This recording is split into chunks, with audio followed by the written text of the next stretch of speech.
Prezados alunos, sejam todos muito bem-vindos para mais uma aula de experimentos históricos e física moderna. Meu nome é Hugo Henrique, estarei trabalhando com vocês ali ao longo dessa disciplina. Vimos na aula anterior uma pequena base que a gente começou a estar trabalhando, conhecendo um pouquinho do aspecto histórico. Vamos avançar um pouquinho mais? Me acompanhe ao longo dessa aula. Bom, então nessa conversa inicial, olha o que temos ali. Ó. No início do século XIX, os físicos tinham a sensação de que realmente haviam dominado o conhecimento sobre a natureza. Esse sentimento foi retratado em palavras por Lord Kelvin, que, em 1900, durante uma palestra na Sociedade Britânica para o Progresso da Ciência, disse: não há mais nada novo para ser descoberto em física agora. Tudo o que falta são medidas mais precisas, algumas casas decimais a mais, exceto duas nuvens no horizonte. Bom, então primeiro ali, explicar a radiação do corpo negro e a catástrofe do ultravioleta. Depois, explicar o porquê da não detecção do éter luminífero, especialmente a erro encontrado no experimento de Michael e Morley. Vamos avançar um pouquinho mais? Então aqui, ó, a geração de ondas eletromagnéticas. Vamos entender como é que funciona um pouquinho isso. O eletromagnetismo da época de Einstein já havia realizado grandes avanços, partindo do conhecimento de como a eletricidade e o magnetismo se comportavam. Os cientistas, até o século XX, já haviam desenvolvido inúmeras leis, sendo as mais importantes como Lei de Coulomb, Lei de Gauss, Lei de Ohm, Lei de Joule, Lei de Ampère, Lei de Biot-Savart, Lei de Faraday, Lei de Lenz, Lei de Kirchhoff, além de todo o trabalho de Maxwell que contemplou assim a cereja desse bolo. Vamos avançando? Ali, ó, em 1886, Heinrich Rudolf Hertz, investigando a natureza eletromagnética da luz, realizou experimentos que confirmaram tanto a existência de ondas eletromagnéticas como a teoria de Maxwell para a propagação da luz. Seu experimento consistia em gerar ondas eletromagnéticas através da produção de descargas elétricas entre dois eletrodos metálicos e detectá-las em um par de eletrodos idênticos. Como que funcionava isso? Nessa ideia. Então, nesse conceito, você tinha ali a base a uma certa distância. Então, você tinha ali a passagem, o fechamento, vamos dizer assim, desse circuito elétrico, que é que o circuito está aberto, tá? Uma vez fechado, então, ali você vai ter a passagem, basicamente, de eletricidade. Então, ali, o transmissor de faísca, que é isso que vai fazer. Uma vez que essa faísca ali consiga ser detectada pela outra bobina que está próxima, ela vai ter um aspecto ali convertendo isso aí novamente em ideia de eletricidade. Você consegue fazer a reparação ali. E os receptores estão ali justamente para dar esse suporte, para ver se realmente passava, se existia influência de um objeto em relação ao outro sem estar necessariamente em contato. Ok? Vamos avançando? Bom, os resultados experimentais do efeito fotoelétrico. Vamos ver ali o que a gente consegue pegar como teoria que dá base para a nossa sustentação. Então vamos lá, avançando. Olha o que temos ali, o experimento. Então temos ali o emissor, temos a luz e temos o receptor. Mas o que é esse experimento que a gente vai estar trabalhando?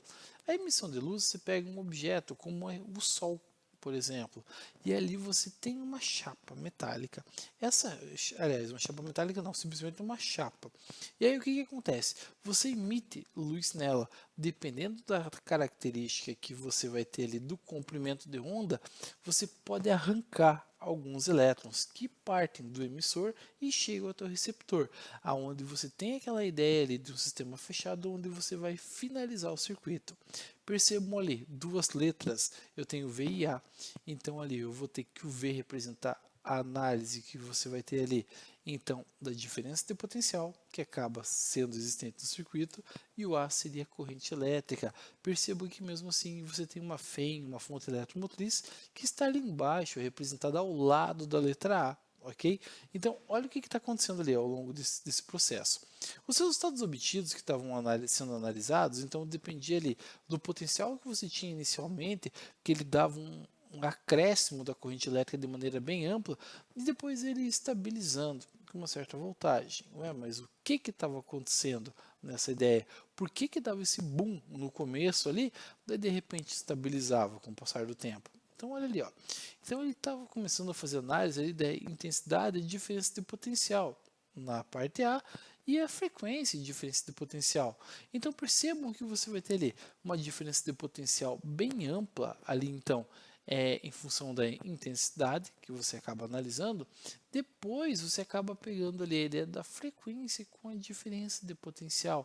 Então percebam, você consegue pegar a partir de um mesmo fenômeno, você pode gerar dois ou mais gráficos de diferença, porque ali você está pegando pontos de referência que tem análise observacional diferente. Depende do que você quer observar e como que você vai estar calibrando então esses componentes para fazer a determinação correta do que você precisa. Então, olha o que ele conseguiu descobrir, que a ideia da variação da voltagem ali estava alterando a frequência de oscilação. Da mesma forma que você estava percebendo ali que a intensidade da corrente elétrica também estava variando. Ué, mas o que estava acontecendo? Vamos avançar. Bom, a explicação da física clássica. Primeiramente, de acordo com a teoria clássica, o aumento da intensidade luminosa ocasiona um aumento da amplitude do campo elétrico E. Sendo assim, se a força elétrica é determinada como F igual a módulo de Q vezes E, onde o E é o campo elétrico, Q é a carga em deslocamento e F é a força, a energia cinética dos fotoelétrons deveria aumentar conforme o aumento da intensidade luminosa. Porém, perceba que não é o que os dados experimentais encontraram. Sendo assim, a intensidade não altera com a energia cinética dos fotoelétrons, altera apenas a quantidade de partículas emitidas. O que isso quer dizer? Experimentos ali antigos ou a base conceitual antiga imaginava que ao meio-dia o fluxo que você ia ter de elétrons seria muito maior do que às 9 horas da manhã ou às 3 horas da tarde. Então, assim, tinha coerência isso? Tinha, de maneira clássica, era assim que funcionava. Então você tinha uma tendência de pensamento. Aí, quando você começa a trabalhar com outros elementos ali, atômicos e subatômicos, não necessariamente eles respeitam esse tipo de ordem e de regra. Por isso ocorrem então essas variações. Vamos avançar? Olha o que temos ali. A seguir temos o fato de que a teoria clássica previa que a emissão de elétrons ocorria independente da frequência. O importante era a intensidade ser suficiente, o que aqui, basicamente, acaba caindo por terra, porque você tem que ter frequências bem específicas para a oscilação do elétron. Vamos lá então? Porém, não é o que observamos, pois experimentalmente, mesmo que com altíssimas intensidades luminosas em tensão altas, não se conseguia emissão de elétron, fotoelétron algum, ou seja, existe uma frequência mínima para a ocorrência do efeito.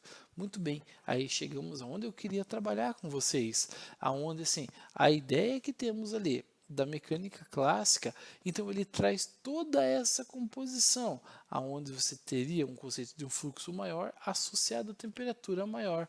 Mas aqui a gente vê que isso quebra um pouquinho, porque nesse aspecto a temperatura até pode aparecer, mas a frequência vai estar definindo muita coisa que até então nem era citada. Não se sabia da existência também. Então vamos avançar. Ali, ó, sendo a energia adquirida por um fotoelétron absorvida na onda luminosa e incidente sobre a placa emissora, levando em consideração que a área atingida não deve ser muito maior que um círculo de raio aproximadamente igual ao de um átomo, deveria ser possível medir um tempo entre o instante em que a luz incide e o instante que o fotoelétron é transmitido, ou seja, haveria um retardamento para a emissão dos elétrons. Porém, esse retardamento nunca foi medido.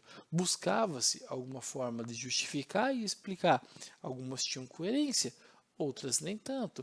Mas quando a gente acaba trabalhando com o meio científico, você acaba percebendo. Tem ideias que evoluem, outras são antiquadas para o sistema. Muitas delas tentavam justificar, mas elas se perdiam dentro do embasamento. Mas aí foi evoluindo o processo.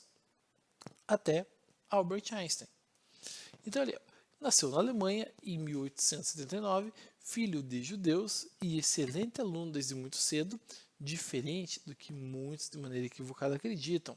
Em sua infância, alguns pontos são cruciais. Um deles é o primeiro contato com uma bússola, o que despertaria nessa criança curiosidade científica, e o segundo é o apoio e incentivo de pessoas do seu círculo social para que estudasse ciências e matemática. Então, assim, Albert Einstein, claro que ele tinha uma dinâmica muito ampla como estudante, mas o meio influenciou ele em todo o desenvolvimento da ciência que ele teve de maneira posterior. Vamos avançar? Einstein desenvolveu ainda criança uma notável aversão à autoridade. Tal característica certamente teve influência no desenvolvimento de suas teorias, já que essas eram fortes e confrontavam ideias de grandes nomes da física clássica e, sem dúvida, também foi responsável pelo seu papel político e pacifista, indo de contra autoridades da época como o próprio Adolf Hitler. Então, assim, o que temos nessa ideia? Então, Albert Einstein tinha a ideia dele de que ele tinha que ter embate, e esse embate era um embate científico, tanto que ele teve a ideia de ser pacifista também. Não que ele quis, ele acabou se tornando no meio do caminho, mas o confronto muito forte do que ele tinha, com todo o respeito aos físicos que antecederam a ele, dentro das teorias ao qual ele estava refutando, então algumas situações ali causaram até um mal-estar inicialmente, até que ele foi cada vez ganhando mais espaço dentro do meio científico. Em 1930, a mídia de massa tentava popularizar as ideias de Einstein, principalmente as suas teorias da relatividade, porém, tais teorias eram de difícil entendimento, o que levou a mídia a focar no homem Albert Einstein, e logo que se tornaria a representação do cinema cientista moderno, roupas amarrotadas, cabelo despenteado, bem-humorado e brincalhão, Einstein consegue conquistar a todos. Então, assim, o modelo do cientista que tinha-se era aquela pessoa culta que só falava palavras difíceis, jamais sorria, extremamente bem trajado, sempre com roupas de gala, e você tinha uma concepção de cientista onde ele ficava apenas num laboratório lá com seu jaleco branco, em termos atuais, né?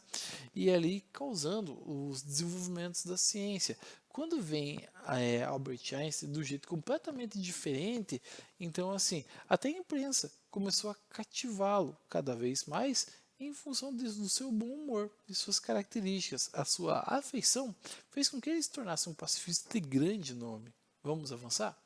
Então, olha, porém, não foram suas teorias da relatividade que levaram Einstein a ser contemplado com o prêmio Nobel, mas sua explicação sobre o efeito fotoelétrico, e é sobre isso que falaremos então ao longo dessa aula. A explicação de Einstein para o efeito fotoelétrico. Então vamos lá. Einstein explica o efeito fotoelétrico através da suposição feita por Max Planck 5 anos antes. Suposição esta que nem mesmo Planck acreditava estar correta. Porém, quando Einstein postulou que a luz é composta de pequenos pacotinhos de energia chamados fótons ou quanta, e a energia desses é igual ao produto constante de Planck por sua frequência, ou seja, partindo da expressão determinada por Planck. Então, assim, até a própria expressão que Max Planck não acreditava estar correta, Albert Einstein analisou e viu que havia coerência, onde a energia é diretamente proporcional à frequência que você vai estar associado ao sistema e também à constante de Planck, representado então ali por H. Bom, olha o que temos ali. Ó. E os modelos de Einstein se encaixavam perfeitamente com o que se obtinha a partir dos dados experimentais, ou seja, todos os problemas encontrados anteriormente eram facilmente entendidos quando deixava de pensar na radiação eletromagnética como onda e se pensa nela como partícula, no caso ali fótons ou quanta. Então olha a energia em relação ao potencial. Então teremos ali também trabalho que está sendo realizado. Então olha a concepção. A energia E que acaba apresentando ali vai ser a concepção de um elétron em desenvolvimento, aonde isso aí acabou sendo caracterizado então como carga elementar, certo? V0 a tensão elétrica ou a diferença de potencial inicial e W, o trabalho realizado então para fazer esse deslocamento. Bom, temos ali então I igual a N vezes Z e o modelo de Einstein se encaixa perfeitamente com o que se obtinha a partir dos dados experimentais, ou seja, Todos os problemas encontrados anteriormente eram facilmente entendidos quando se deixava de pensar na radiação eletromagnética como onda e pensava-se como partícula. Então, olha a concepção que você tinha. O desenvolvimento da corrente elétrica também em função da energia e a quantidade de componentes ali que estavam em deslocamento. Essa quantidade, se for um elétron, não faz tanta diferença, mas se forem milhares e milhares de elétrons, pode ter certeza ali que até uma cidade pode ser iluminada, uma residência pode ter diversos componentes eletroeletrônicos e todos podem funcionar, ok? Vamos avançando? Bom, temos ali. O segundo problema no efeito fotoelétrico, como já citado, era o fato de que a DDP de corte apresentava o mesmo valor. Isto para qualquer valor de radiação incidente, o que pode ser facilmente explicado através da teoria de Einstein. A existência da frequência de corte é removida uma vez, pois se eu tenho ali uma energia máxima é igual a zero, tem-se então a ideia da expressão acima. Então o trabalho vai ser proporcional à constante de Planck ali e também à frequência, certo? Avançando, se um fóton de frequência V0 ali terá energia apenas para retirar um fotoelétron, porém, sem acrescentar energia cinética, também se o valor da frequência for reduzido abaixo ali então da frequência base, os fótons não teriam energia suficiente para retirar o elétron, ou seja, independente da intensidade de luz, não havia retirada de elétrons. Isso acabou vindo de encontro com o que você tinha de maneira científica antiga de se pensar. Então imaginava-se que o fluxo muito maior gerava então uma arrancada muito maior de elétrons, e não foi isso que foi observado. Você tinha um arranque maior? Tinha. Como que funcionava isso? Com aquela frequência específica para causar aquele tipo de oscilação e deslocamento. Caso contrário, isso não ocorre, ok? Vamos avançar mais um pouquinho? Então, olha, por fim, a dependência da energia cinética dos fotoelétrons para a transferência da luz é facilmente compreendida através da expressão. Então, a energia máxima depende da constante de Planck, a frequência e também desse trabalho realizado. Afinal, aumentando o valor da frequência, temos um aumento direto na energia, já que são grandezas diretamente proporcionais. Portanto, o modelo de Einstein prevê uma relação linear entre a frequência da luz e a energia cinética máxima do elétron. Olha que maravilha essa tendência. Isso aqui, lá do início do século XX, é toda a base que temos ali para essas casas e painéis solares que acabamos trabalhando agora no século XXI. Então, olha a base como foi extremamente consistente para trabalharmos de maneira mais adequada e, a partir disso, conseguimos ter a análise como conhecemos hoje do efeito fotoelétrico. Ok? Então aqui eu quis trazer um exemplo para vocês ali, ó. Tecnologicamente falando, o impacto dessa descoberta foi realmente grande ao abrir de portas automáticas. Usamos um equipamento chamado de fotômetro, assim como em sistemas eletrônicos de alarme, de incêndio, que são sensíveis à radiação infravermelha. Nesse mesmo segmento, então temos também o óculos de visão noturna, e até acrescentando esse componente, essa variação que você vai ter ali então do conceito infravermelho e aí também do comprimento de onda, você acaba percebendo que até a iluminação pública geralmente tem na parte de trás uma caixinha que lembra muito uma garrafa térmica, e nesse conceito tem basicamente ali uma parte aberta que nem está aqui na imagem, na figura acima. Então ali tem o dispositivo de captura de luminosidade. Uma vez que é bloqueada então a luminosidade, faz com que as luzes ali, por exemplo, desse poste ou diversos postes acabam acendendo, certo? Então esse é o conceito que temos ali. Então espero que vocês tenham gostado dessa aula. A gente falou um pouquinho do efeito fotoelétrico para que você consiga compreender e entender como que foi feito o procedimento. Desenvolvimento da ciência, frisando mais uma vez, não ocorre de maneira instantânea. Diversas mentes precisam atuar e o espaço temporal de cada um é diferente. Entretanto, todas as teorias que já saíram anteriores são a base para você evoluir e levar ao conceito de construções modernas de conhecimento. Ok? Então eu fico por aqui, um grande abraço e até a próxima aula.